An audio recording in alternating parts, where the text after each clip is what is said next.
Good evening. Welcome to Midweek Sports Review on EzeSportsTV. I still remain your host, Harrison. Of course, today I have Kesta with me to talk sports as usual. Kesta, you're welcome to the show. Thank you for having me. Okay, we'll be going straight to talk football. Last week we had Champions League football, and of course, we talked about the games that was played on Tuesday. That was Chelsea's, and but the next day we had, of course, more Champions League games. Atletico Madrid versus Manchester United. It ended 1-1 right there in Spain, and of course, Benfica versus Ajax playing out 2-2 draw right there in Portugal. Kesta, this is the first. I think we had the first draws for this particular stage of the competition right there with Manchester United, and of course, Ajax versus Benfica. Manchester United going right there in Spain to draw 1-1. I mean, they didn't have a good game to say. You know, they were really outclassed by Atletico Madrid, created a whole lot of chances, hit the woodwork 3 times, but then, unfortunately, Elanga came in and did his thing. I mean, do you think Atletico Madrid was hard done, considering the fact that with all the chances they created, they couldn't win the game? Or do you think Manchester United deserved the draw they got? They are not. They weren't hard done by anybody. I mean, it was their fault not to, convert the chances they created by themselves. So you can't say anybody did them anything. For Manchester United, it was a very good result for them, even though the away goals rule is no longer there to count. Going forward in the UEFA competition this season. So it's a very good result for them not losing that game. It means that they stand a very big chance of progressing to the next round if they get a win at home. So it's now a matter of how many goals you can score in both legs and not really having an away goal or a home goal. So for Manchester United, it was a very good result for them, drawing away to Atletico Madrid. But it's still a very open encounter for both sides. Atletico Madrid still have what it takes to come to England and get a favorable result that will see them progress to the next round. Okay, of course, we had other Premier League games. Afterwards, we had Arsenal play Wolverhampton Wanderers. On Thursday, it was 2-1 in the favour of Arsenal. Then on Saturday, we had Leeds United losing at home 4-0 to Tottenham Hotspur. Brentford losing at home as well to Newcastle United. Crystal Palace playing out a 1-0 draw with Burnley. Manchester United playing out a goalless draw with Watford. Brighton and Hove Albion losing at home 2-0 to Aston Villa. Of course, Everton losing 1-0 at home to Manchester City. Of course, on Sunday we had, the game between Chelsea and Leicester City was postponed because of their involvement in the EFL Cup final. We had West Ham winning Wolverhampton Wanderers 1-0. Of course, on Sunday we had the final of the EFL Cup between Chelsea and Liverpool. It was a good game. I mean, Chelsea created a whole lot of chances, scoring 3 goals that were all disallowed, and of course Liverpool scoring 1 goal that was also disallowed. It ended goalless draw, full time and extra time, and then penalty shootout. Of course, Liverpool were victorious on the night.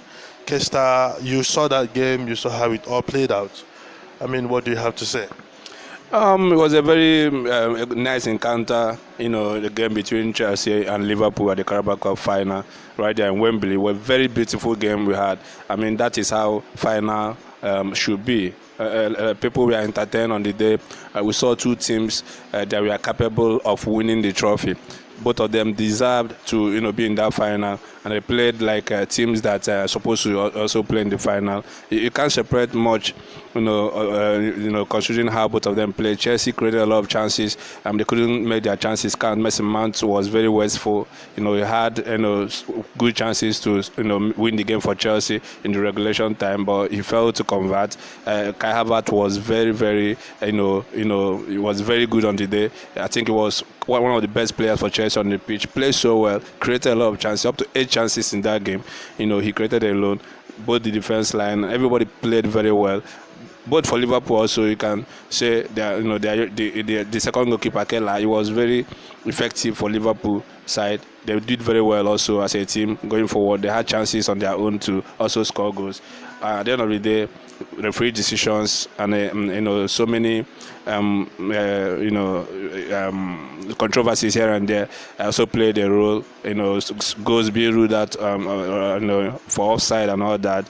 There were arguments of some decisions made by the referees and also the VAR. But at the end, it ended up in a penalty shootout, of which once you get to that point becomes anybody's game. So we saw one of the longest penalty in football. I mean, where almost all the 22 players on the pitch had to take part in the penalty. At the end of the day, it was the last one for Chelsea that determined how it went. Kepa losing his own penalty kick and then Liverpool winning that competition. You can say they deserve it. It was a very good try for Chelsea as well.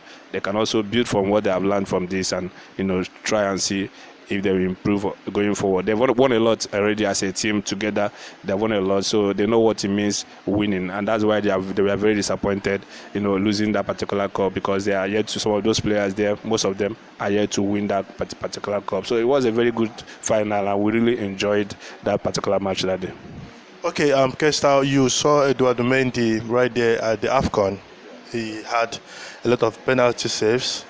When Thomas Tuchel made that decision to bring in Kepa, and eventually it didn't play out. Kepa didn't save any penalty, and he ended up missing the penalty that handed the trophy over to Liverpool. Of course, if it played out, it would have been a Tuchel masterclass, right? But now that he didn't play out, he didn't make any save, do you think taking Eduardo Mendy off, bringing Kepa was a very wise decision to make? Yeah, it was. We just said it now. If he had worked, we would have said that was a brilliance by the coach. So it's still a brilliance by the coach, because this is a team that have trained together. They understand each other very well. As far as you're talking about Chelsea squad, everybody in the dressing room knows that Kepa, it does better when it comes to penalty against Eduardo Mendy. It's an established fact that everybody knows. Even Mendy, as a goalkeeper, knows the abilities of Kepa when it comes to saving penalties. He has saved a lot for Chelsea, and the decision, have worked in the past for the same Chelsea. We've seen matches, a match previously where Kepa was brought in and he made save in the penalty to win games for Chelsea. So it was a normal thing. I'm sure before the game there was an agreement. Some of these things, before the game, a lot of people wanted Kepa to be on the dugout. The coach, was in a kind of dilemma on who to pick, because Kepa have kept all the stages leading to the final in this particular competition. So, a lot of people wanted him, the coach, to keep faith with Kepa in this particular final. But Mendy is the first choice, and this is the final. So you can understand why Mendy started the match. But I'm sure they would have agreed before time that if the match goes to the point where you need a penalty shooter to win this game, Kepa will come in, and that's what they did. It was an agreement, so they had to abide by it. And unfortunately, it didn't work out on that day. But it was just what the coach was supposed to do.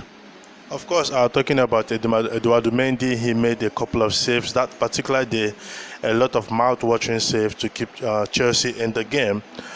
Unfortunately, Chelsea didn't get the day. We're saying congratulations to Liverpool for winning the EFL Cup. Of course, last night we had a Premier League game between Burnley and Leicester City. Jamie Vardy back into the side. He came on and he changed the game. It was a 2-0 away win for Leicester City against Burnley. Of course, we had the FA Cup return last night. It was Middlesbrough at home. It was Peterborough United at home to Manchester City, and it was 2-0 victory for Manchester City. Of course, we had Crystal Palace beating Stoke City 2-1, and Middlesbrough, the Giant Killers, beating Tottenham. Kesta, Tottenham Hotspur, losing three straight games, going right there at the Etihad to beat Manchester City. In fact, they won that game convincingly. Had a goal disallowed, and of course we had the VAR controversies that handed Manchester City a penalty. You saw a Tottenham side; they were really lethal that day. Played so well, created a lot of chances.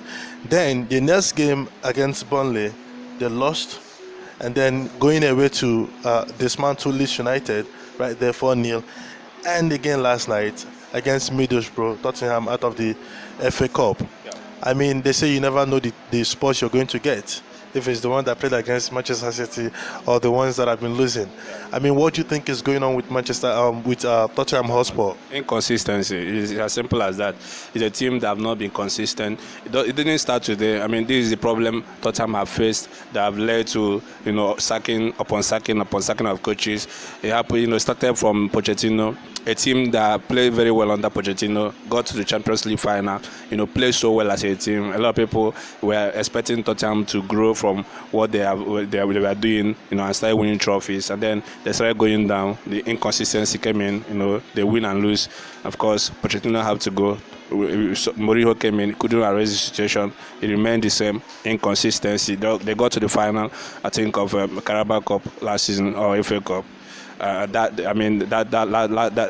they went ahead to lose that one after they have sacked Mourinho again. Then we had Nuno coming in and also couldn't also save Tottenham from the inconsistency that have continued to eat up the team. I don't know what the reasons are. I think they need to go back and see how to work on the squad. They lack so many things in that squad. I mean, Tottenham, they have a very good squad. When you check the personnel in that team, they have good players, but something is just missing. And then you have a big coach in Antonio Conte, one of the best coaches in the world. They've always had this kind of coaches in Pochettino and Mourinho. Now we have another one in Conte, but this is not his team. So we can give him that benefit of doubt that he's here to assemble the players that plays his style of football and the way he wants to play. So Tottenham under Conte, yes, now it's fluctuating. They are not consistent, and it's expected maybe by the summer he would he'll be given the opportunity to assemble the kind of players that plays his style of football, and that's when we'll now start judging Antonio Conte's Tottenham. For now, inconsistency Tottenham. When you say Tottenham, they have a very good squad. Don't you think you are rating these players based on what they've achieved in the past? Don't you think some of these players have actually they've gotten to their prime and it is downhill for them? I mean, some of these players can go above getting to the Champions League finals that they got to 3 seasons ago. I believe that Tottenham, yes, there's Harry Kane, there's Son, there's a couple of good players here and there, but a whole lot needs to be changed in that particular squad, starting from the midfield down to the defense line. You can talk about the attack and you can talk about how good they are, but even at that, they're still struggling to score goals. I mean, you look at Tottenham play, you think they have a lot of good names in there, but what is really going on? Tottenham, a whole lot doesn't really need to change. I mean, Tottenham have good players. You see, 1, 2, 3 players coming in changes a lot about the team. You have a team, and that's why we talk about, sometimes we talk about the missing jigsaw of a team. Just one signing, 2, 3, 4 in Tottenham can change the whole story. We can start talking about another thing about Tottenham. They have good players.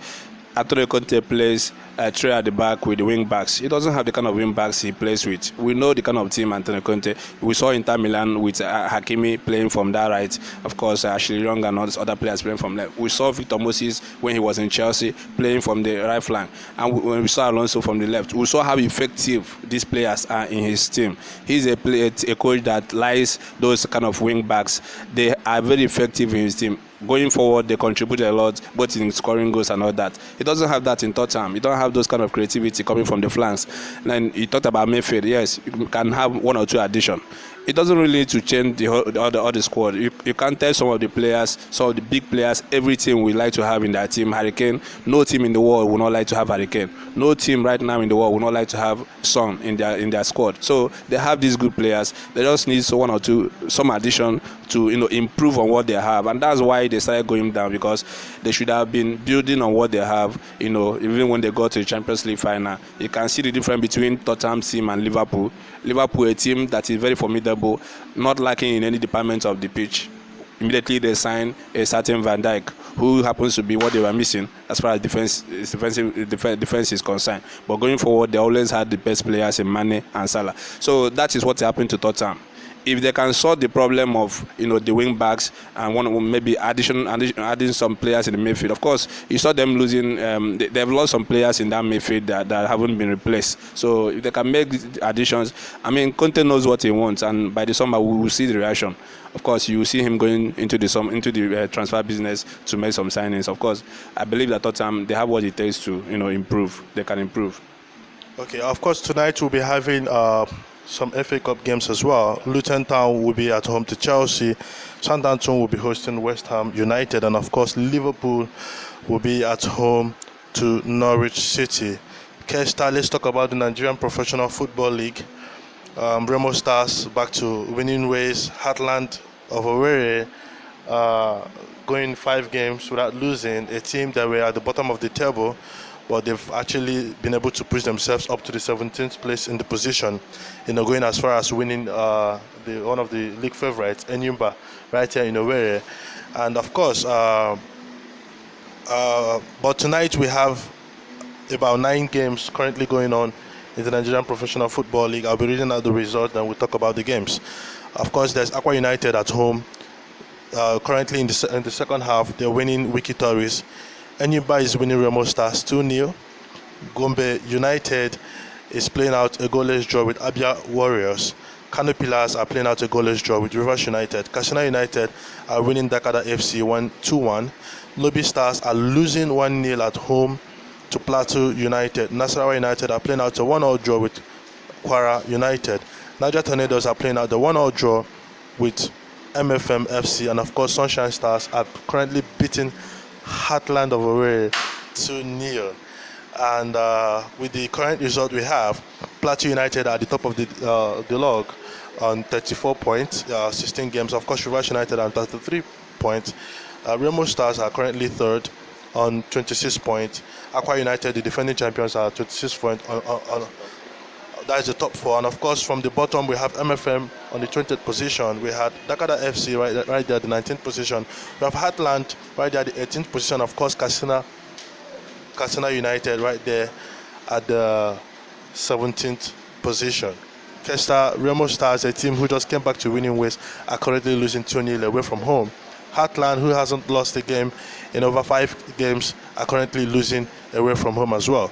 Rivers United, one of the teams, I mean, they've been winning home and away. Even when they can't win you away from home, they managed to get a draw. But Plateau United is a team nobody actually saw coming, and so far they've been doing great things, winning home and away, and they are currently at the top of the log. Yeah, that is the dynamic of the MPFL. Is what we have always wanted in our league. A competitive league where you can predict the winners at the end of the day. Remo Stars, a team that have surprised a lot the way they started the season. They played about 11 games without losing a game, winning, getting points home and away. Of course, Plateau United doing so well for themselves, and then of course, Rivers United have always been in the mix. I mean, teams that play so well. There's nothing surprising about Remo Stars, with the way they lost those 3 straight games. Of course, came back to win a game, and they're currently losing this particular match. It means it shows how competitive the league. I mean, so many teams have looked at them. I'm sure, the way they play and all that, and try to figure a way of beating them. And then for Heartland, playing 5 games unbeaten and then losing away currently 2-0. That one is going on right now. Of course, there are positives for Heartland as it stands. It takes something to come back, as a team that do so poorly, to play 5 games without losing a game. Of course, we can compare. You can look at what's happened with Newcastle right there in the EPL, a team that we are bound to drop down to the championship, but they have come since January with the businesses, the way they did their business, and the players they recruited, playing so well without losing a game since then. So this is what happens. Heartland can also build on what is happening. Even if they lose this match today, they can also take some positive of how they have played in the last 5 games and continue to push to try to avoid relegation. All right, Kesta, let's actually talk about Plateau United. The last time Plateau United lost a league game was on the 23rd of January. Since then, they've gone on to beat Abia Warriors, Rivers United. Of course, they handed Rivers United their first loss this season. I mean, they've won Enugu Rangers right there in Enugu. They've won Kano Pillars right there in Kano. And currently they are also winning away from home. They've beaten the defending champions. The last time they lost a league game was on the 23rd of January. They've gone on over 10 games without losing any game. No one actually saw Plateau United coming, considering how Remo Stars and Rivers United started the league. But that team currently are doing things nobody actually believed they could do. Do you think it's going to be a race between Plateau United and Rivers United? Because this seems to be, I think since Remo Stars lost their first game, they've been some kind of inconsistent, right? But when you talk about Plateau United and we talk about Rivers United, you see consistency in those two teams. But at the moment, Plateau United seems to be the most consistent team. Do you think any other team can still spring up a surprise, or do you think it's going to be a two-horse race between Plateau United and Rivers United at the end of the season? Before now, it was Remo Stars that were putting up the surprise. The way they started the season, they were playing unbeaten. It was a surprise to you and I, the way they have carried on. A team that just promoted, and they took everybody by surprise, winning games both home and away. So now it's Plateau United. It could be another team in the next couple of weeks. So I don't want to narrow it down to some particular teams for now. One team could just wake up, going forward, and also give us these surprises. So for now, Plateau United is doing very well, getting those results. But who says another team cannot come up and also do what they are doing right now? It's a very open league for every team that is competing right there now. Plateau United doing very well. Yes, they're in the mix. Rivers United, Remo Star is still there. You can't rule them out. There are so many teams that can also spring up surprises. What it takes is to be consistent, and put up some wins, together. And before you know it, everybody is talking about you. You can find Plateau United also in the next 2 weeks or three, losing some three straight league matches. So I mean, this is the league we are facing, and we are happy it's going this way. Unpredictability and all that. So we are happy we are having a very good season at the end of it. Okay, before we call it a day, I'll be reading out the results to you once again. It's still Aqua United winning Wiki Tourist 2-0. Remo Stars have got a goal back. It's now 2-1. Nyumba is currently winning Remo Stars 2-1. Of course, Gombe United is beating Abia 1-0. Kano Pillars Rivers United just took the lead right there in Kano. It's Kano Pillar 0, Rivers United 1. Katsina United are beating Dakar FC 2-1. Of course, Lobby Star is still losing at home to Plateau United. Kwara United is playing out a 1-0 draw. National United is playing out a 1-0 draw with Kwara United. And of course, Niger Tornadoes is playing out a 1-0 draw with MFM. Sunshine Stars are still beating Heartland FC 2-0 right there. Of course, this is still the midweek sports review. Thank you for keeping it with us. We'll be here next week to bring, the rundown of sporting activities happening over the world. Kesta, it's always nice to talk sports with you. Thank you for coming once again today. Thank you very much. Of course, there's Collins right there behind the cameras. Collins, thank you so much for making sure that our fans get to see us talk sports every Wednesday on the Midweek Sports Review. I still remain your host, Harrison. Continue to keep it there with us on EzeSportsTV. Bye-bye.